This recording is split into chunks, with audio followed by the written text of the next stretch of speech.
Quand je reviens de vacances, et en particulier d'un road trip moto, ce qui m'évite le coup de blues de la rentrée, c'est de préparer le prochain voyage. Aussi, quand on est revenu des Alpes l'année dernière avec Brice, je me suis demandé où aller. Où pourrions-nous emmener nos roues pour l'été 2023 ? Quel endroit proche, accessible, serait susceptible de nous émerveiller autant que les cols italiens et suisses ? Quelle route ne souffrirait pas de la comparaison ? En vérité, il n'y a pas eu de grand suspense. En France, les seules rivales des Alpes, ce sont les Pyrénées.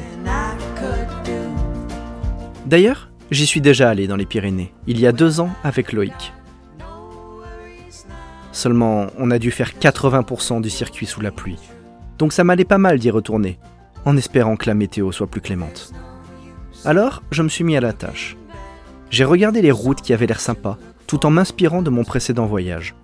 Et ce faisant, je me suis rendu compte d'un truc. Si le massif des Pyrénées s'arrête vers Hendaye, à l'extrême sud-ouest de la France, les reliefs, eux, continuent en terre ibérique. En grattant encore un peu, j'ai découvert un endroit dont le nom sonne bien. Très bien même. Les Picos de Europa. Bingo. Voilà l'objectif. 3 motards, 2 semaines, une destination.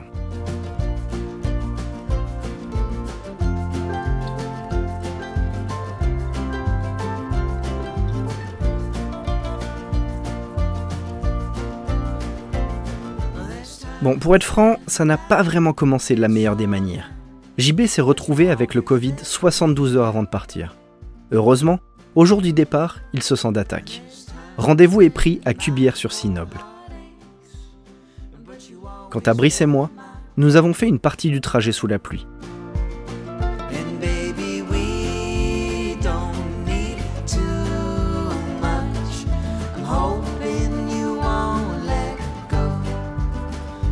Pour autant, arrivé sur place, le spectacle est déjà présent. Malgré la pluie et le vent, nous jubilons. Car demain, les choses sérieuses commencent.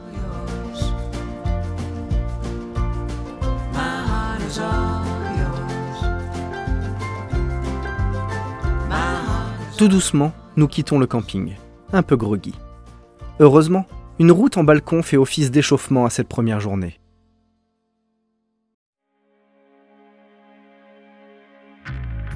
C'est agréable de bon matin de profiter d'une vue pareille plongée dans la lumière rase. On en oublie le vent qui nous a fait passer une sale nuit. On chemine tranquillement à travers le massif des Corbières en direction de notre premier point remarquable.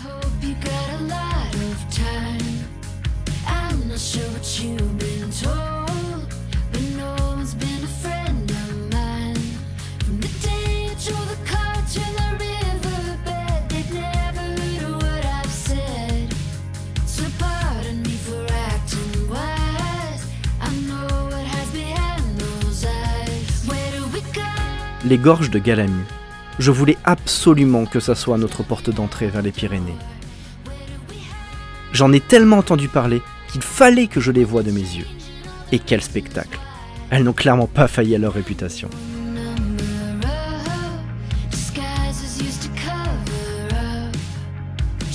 Regarde-moi ça, cette vague de roches, ce dévers qui semble avaler, et ce vide vertigineux. Dire que la route que nous empruntons a été creusée à même la roche à grands coups de baramine par des ouvriers suspendus à la falaise. Le tout vers la fin du 19e siècle. Ça force le respect. La voie est si étroite que même à moto, se croiser c'est un challenge. Alors imagine nos têtes quand on a dépassé cet énorme machin.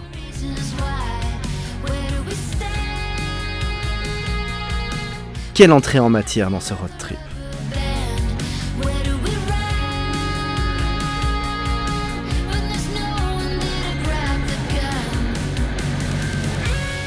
À la sortie de ces gorges, nous avons suivi la route sans trop nous poser de questions, ruminant déjà ces premières images. On a même retrouvé nos amis en GMC une première fois, puis une seconde.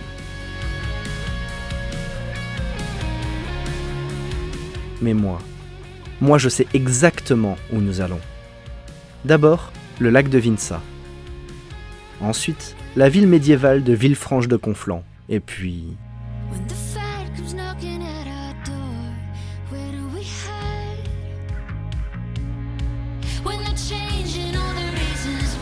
Lors de ma précédente visite, il y a 2 ans, une route en particulier avait retenu mon attention. Une route que je décris encore aujourd'hui comme l'une des plus agréables à rouler. Une route issue d'un jeu de construction dont on aurait égaré les lignes droites. Cette route, c'est la départementale numéro 4 des Pyrénées-Orientales, qui relie Olette à l'Ayagone.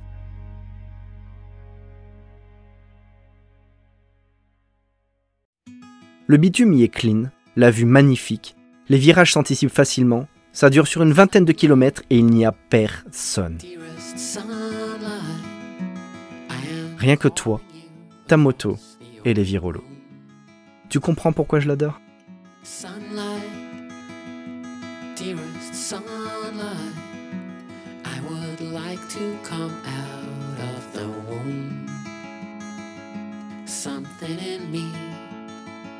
Feels like all of me, and we dance all alone.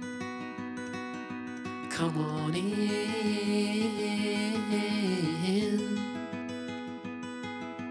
open my heart to this world.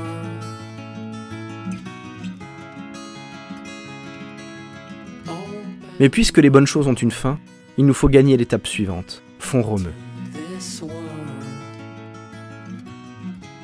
En plus d'être une station de ski l'hiver, Font-Romeu dispose d'une autre particularité.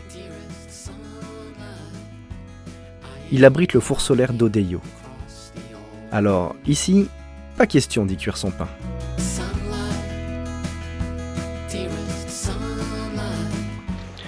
Nous voilà arrivés en ce début d'après-midi du premier jour au four solaire de Font-Romeu, juste là. A priori, c'est une installation scientifique du CNRS qui sert à faire des recherches sur la production d'électricité solaire, le stockage d'énergie solaire et tout plein de trucs très très scientifiques que je me targuerai pas de comprendre. Donc voilà, le four solaire de Font-Romeu.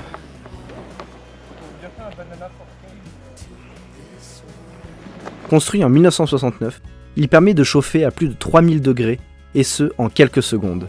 Le tout avec un bilan carbone quasiment nul. Bref, nous avons laissé le four solaire au CNRS et repris notre route.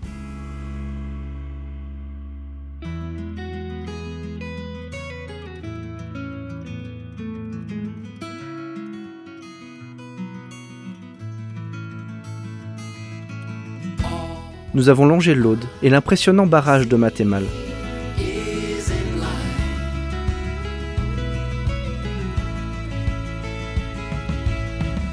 Comme pour se montrer au niveau des Alpes, les Pyrénées nous ont offert quelques épingles que l'on a enroulées avec grand plaisir.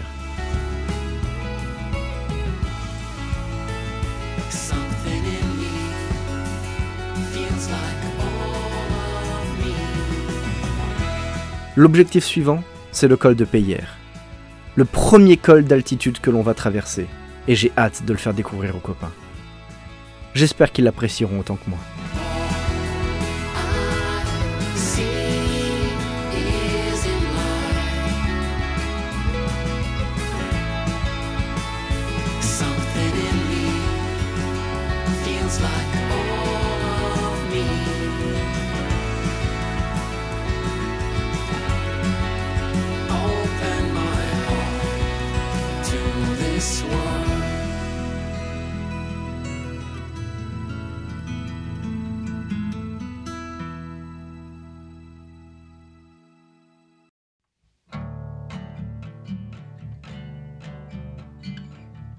Je trouve qu'une ambiance particulière se dégage de cet endroit.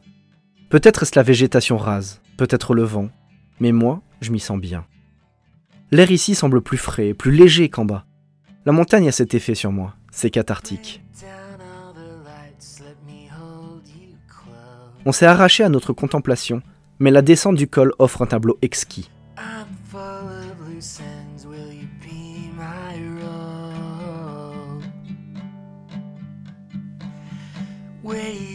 Entre les teintes de vert tirant sur le jaune, Et les jeux de lumière des nuages, la toile prend vie sous nos roues.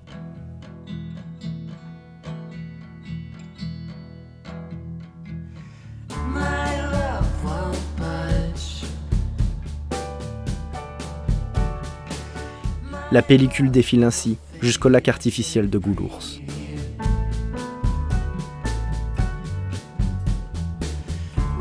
Ah, une ligne droite, la première de la journée, que nous compensons rapidement par un ultime col, où les chevaux sont trop occupés à brouter pour faire attention à nous. Et tout ça, ce n'était qu'une entrée en matière de ces Pyrénées, et déjà les sourires brillent sous nos casques.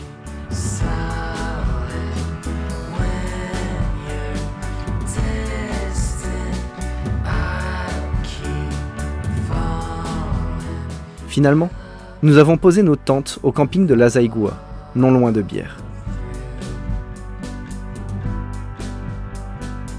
Je recommande vivement. Le cadre est somptueux, les tenanciers sont adorables et ce sont des motards.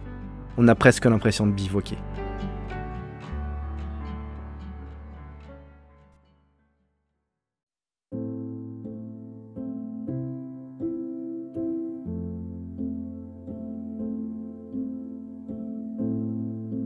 Première étape, petit-déj.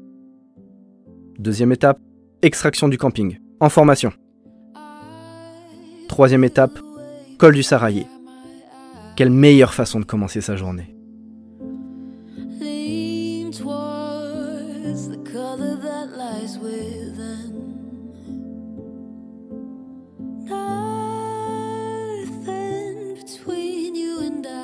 Bon, la réponse est simple. On ne se gourrend pas de route, Nico.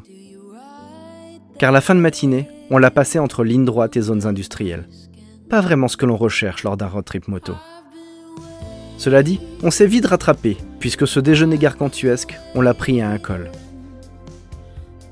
Le col de Monté.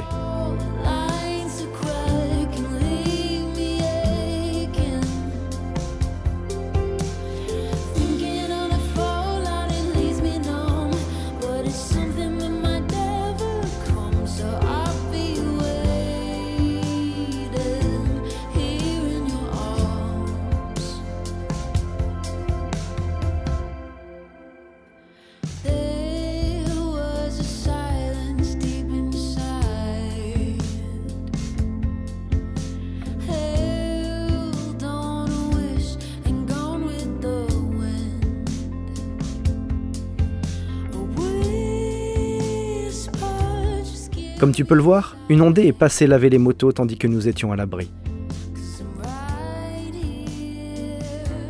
Nous sommes repartis au sec avec un joli spectacle joué par la brume qui danse sur le goudron chaud. À défaut d'avoir une route sèche, profitons de ces senteurs de sous-bois que l'humidité fait ressortir.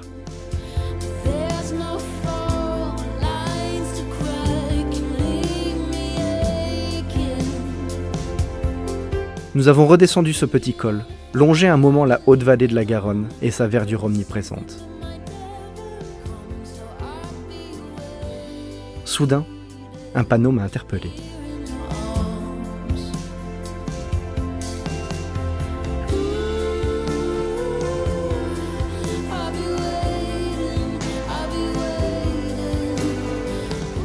Voici notre première incursion en territoire espagnol.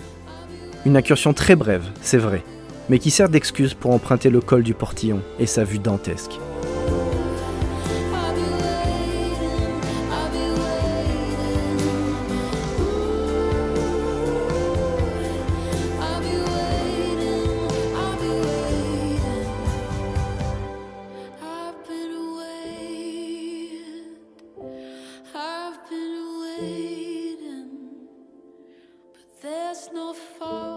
Et regarde ce comité d'accueil. D'ici, l'Espagne nous promet déjà monts et merveilles.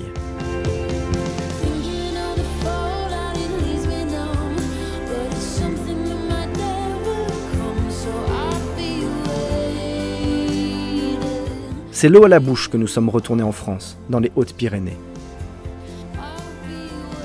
Nous y étions attendus d'ailleurs, par le somptueux col de Peyresourde. L'occasion de nous rappeler, si on l'avait déjà oublié, que les Pyrénées françaises ont aussi un charme incroyable.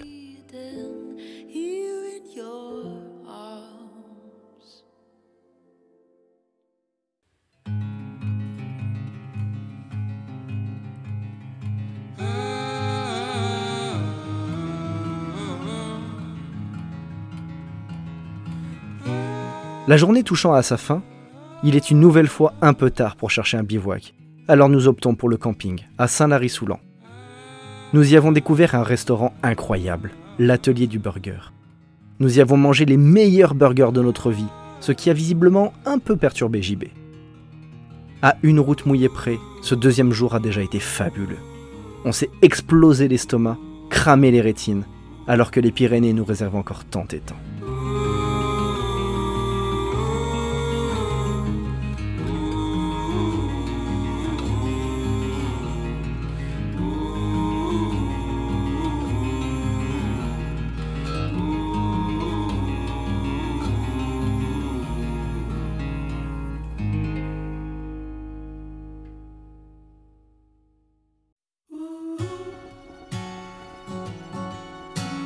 Saint-Lary-Soulan, en soi, n'offre pas grand-chose pour 3 motards en vadrouille, à l'exception, je le répète, de burgers incroyables. Cependant, sa plus grande qualité, c'est de se trouver au pied du col Cap de Long, son barrage et ses lacs. Cette portion, c'est un aller-retour, mais mon instinct me crie que c'est quelque chose à ne pas manquer. Alors on a grimpé cette route de bon matin, à l'ombre du pic du Bugaté, qui nous plonge dans un froid, disons, vivifiant. Shadows on the wall, what makes a man? Confusions, illusions out the door. But don't you tell me. Malgré l'heure, l'abondance d'autres véhicules me confirme que ça doit être sacrément beau là-haut. Et effectivement... It's just another lesson learned. 'Cause I'm falling, falling, falling, falling, falling, falling down for you. 'Cause I'm falling, falling, falling, falling, falling, falling down for you. There ain't nothing that I can't do.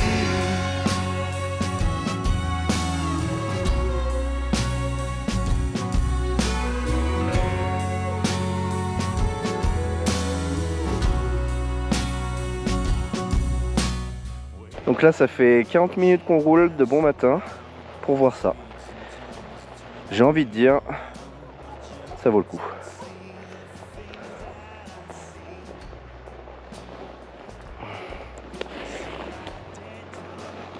À la base, on devait y aller hier soir, mais de une, c'était un peu bouché par les nuages. Et puis tout le monde était un peu claqué hier. Donc on a regardé un peu la météo, on a vu qu'aujourd'hui il devait faire beau. Et pour le moment, la météo a raison, pour une fois. Et du coup, on s'est décidé d'y aller ce matin. C'est juste un aller-retour depuis le camping qu'on a fait hier soir. Donc un aller-retour, 40 minutes aller, 40 minutes de retour. Mais honnêtement, absolument zéro regret. Voilà. Le lac de Long. Je pense que ça se prononce comme ça. Et son barrage. Nous avons fait notre maximum pour ne pas déranger la population locale avant de repartir sur notre itinéraire. Non sans profiter des épingles que nous propose cette superbe route. Si tu passes un jour par là-bas, Génos, Haro, Aragnoé, prends le temps de monter à ce col. Peu de chance que tu sois déçu.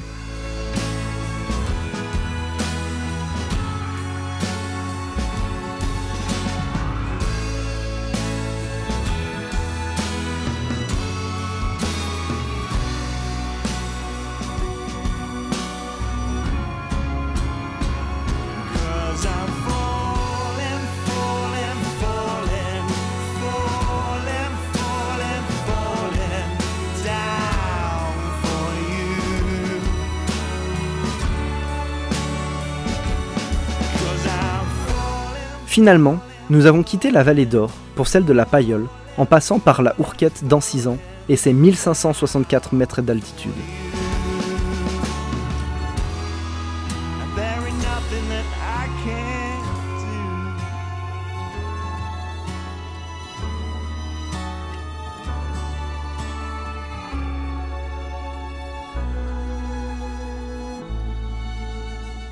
Encore une fois, avec une vue pareille, obligé de s'arrêter. de profiter, d'immortaliser, de faire les idiots. Ok, surtout faire les idiots.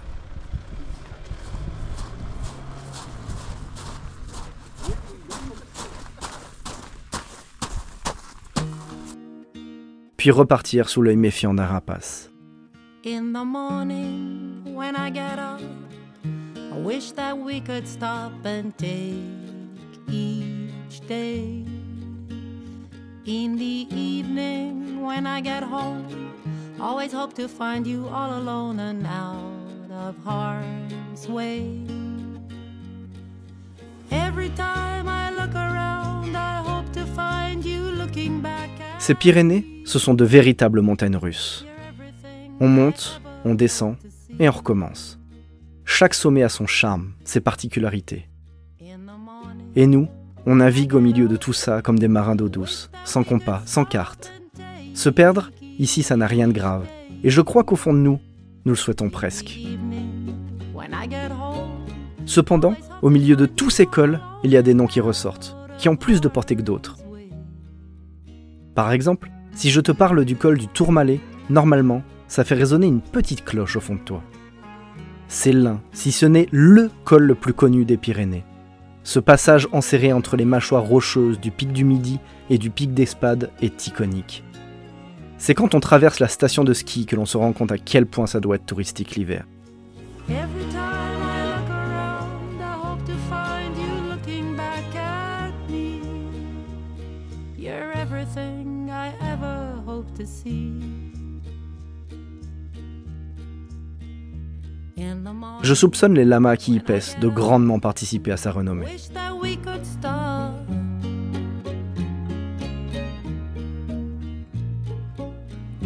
Wish that we Une fois en haut, on se laisse porter d'un virage à l'autre, rêveur, contemplatif.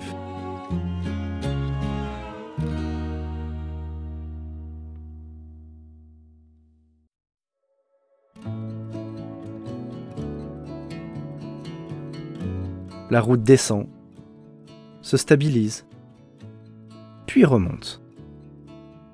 On sait déjà ce qui se trouve en haut, un nouveau col, certes, mais qu'est-ce qui le distinguera des autres ? Car cette promesse, les Pyrénées ne la brisent jamais. Tout est unique, surprenant. We got a love that's worth the wait.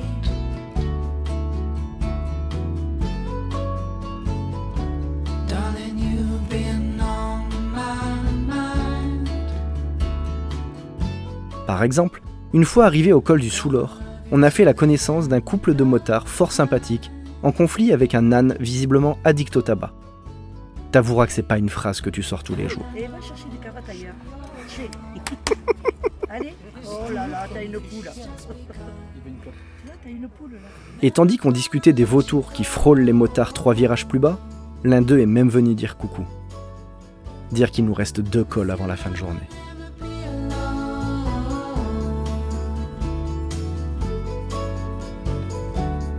There's only one thing I know for sure.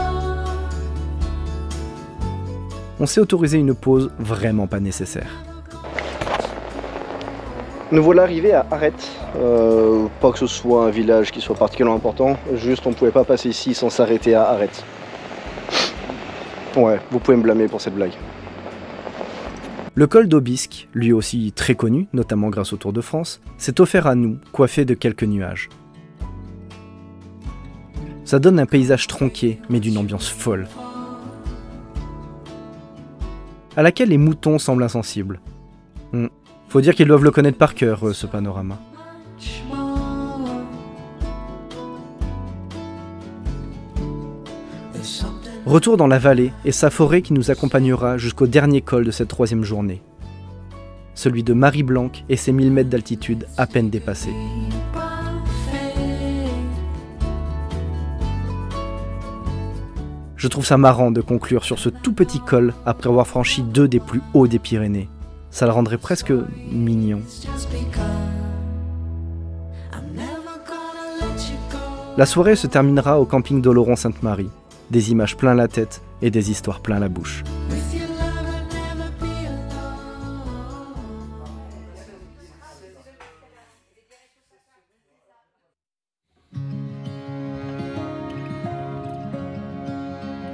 Bon sang, j'ai mal dormi, tellement mal dormi. Et ça tombe franchement pas le bon jour, car aujourd'hui, nous passons en Espagne. Aujourd'hui, nous terminons le tracé pyrénéen.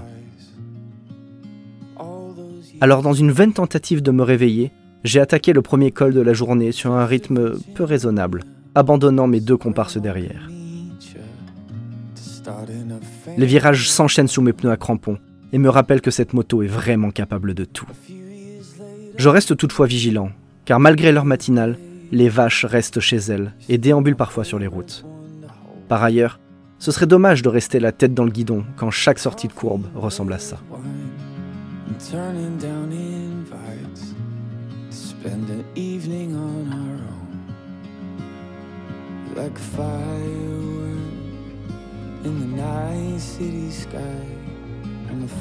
À 1440 mètres au-dessus du niveau de la mer, le col de la Hourcère m'accueille. Les vaches sont bien là, comme 2 ans auparavant. La terre sanguine aussi. Et ces montagnes dont je ne me lasse pas.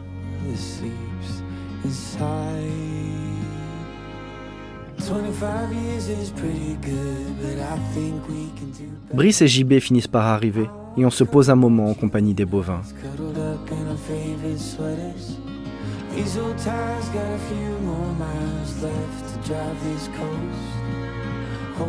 Moi, ça va mieux.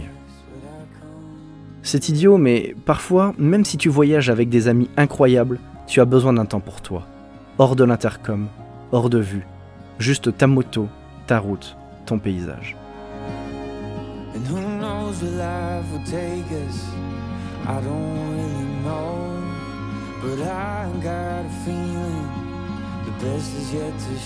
En bas, une route coincée entre 2 collines et une rivière nous berce un moment. Ça contraste avec le rythme sportif, et franchement, c'est pas plus mal. On calme l'adrénaline, on ouvre grand les yeux et on laisse place à la contemplation.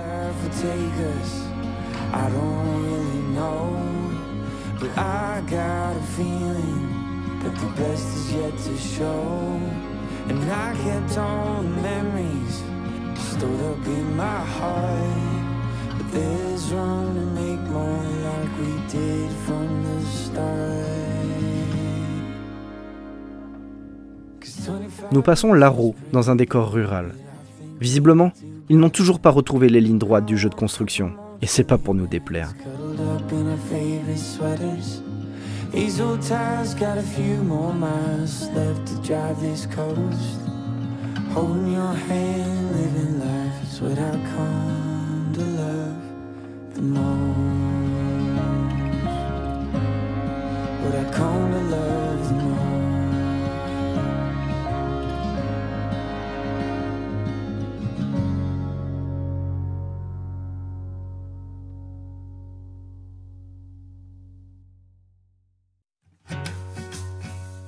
Puis la route s'élève de nouveau, doucement, mais sûrement.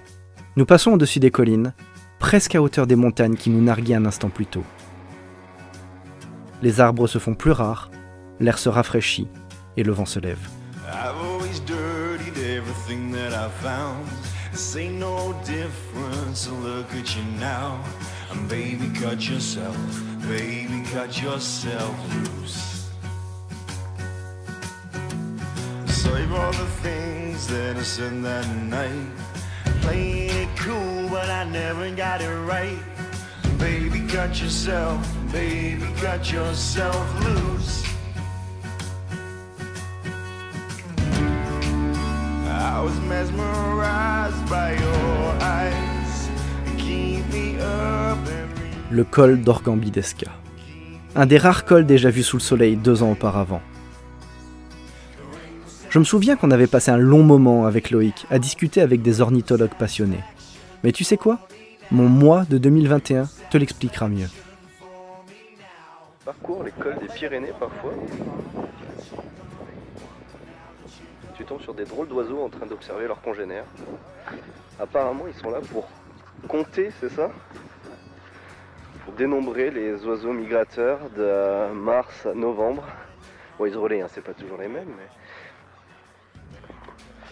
c'est des gens fort sympathiques qui n'hésitent pas à partager leur passion.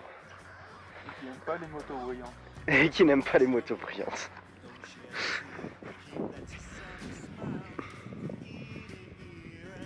Retour dans le présent, septembre 2023, et le spectacle reste familier. 1 000 ans et une bondrée juvénile plus tard, nous avons finalement repris la route.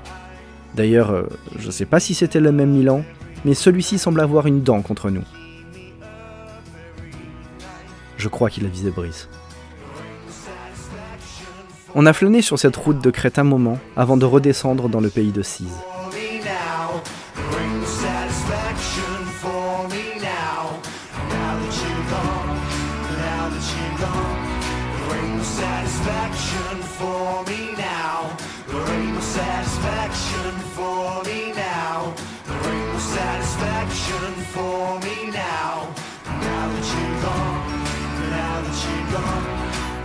Soudain, nous avons tous les trois senti quelque chose vibrer au fond de nous. L'objectif de cette première partie du road trip est là, tout près. La végétation a l'air plus sèche, l'air plus chaud, les vautours plus nombreux, et le col d'Ispegui est franchi.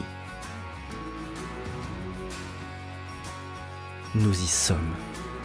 L'Espagne, la Navarre plus exactement, s'étend devant nous comme la promesse d'un terrain de jeu dont j'ignore absolument tout. J'ai tellement hâte d'en découvrir les routes les plus tordues, les plus biscornues. Nous traversons un premier village ibérique pittoresque, puis serpentons en équilibre sur le filin d'asphalte jusqu'à Saldias.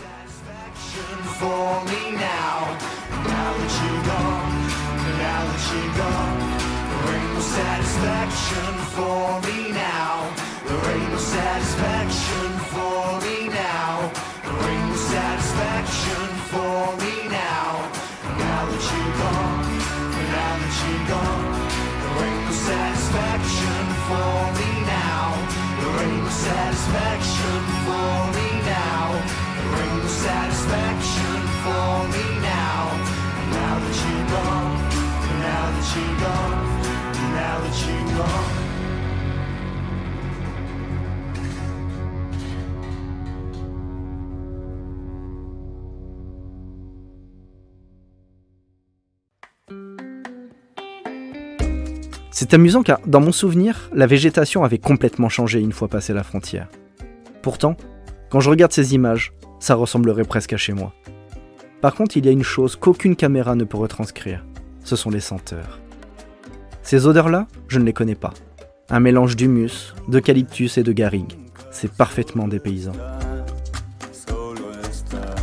On a refusé l'autoroute, ce qui nous a permis de passer sous un tunnel dont l'entrée est digne du Seigneur des Anneaux. Las Dos Hermanas semble nous autoriser le passage.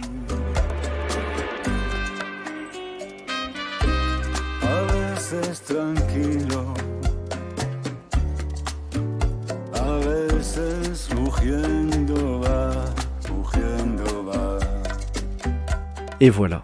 Les Pyrénées sont maintenant derrière nous, ce qui signifie que nous atteignons le tiers de ce road trip. On en a bien profité. Les paysages étaient dingues. Un vrai manège à sensations qui mériterait un voyage plus lent, en prenant le temps de le découvrir autant à pied qu'à moto.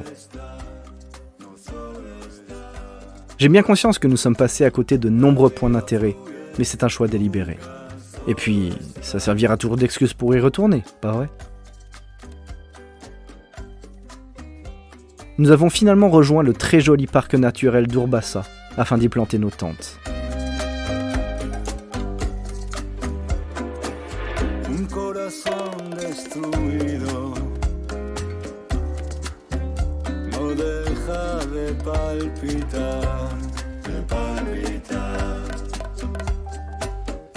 La législation à propos du bivouac n'étant pas hyper claire en Espagne, on a pris le parti de dormir en camping chaque soir. Et cette nuit s'annonce sportive. Mais ça sera pour la prochaine vidéo. D'ici là, n'oublie pas de t'abonner et activer la petite cloche pour ne pas la rater. On se retrouve bientôt. Hasta luego.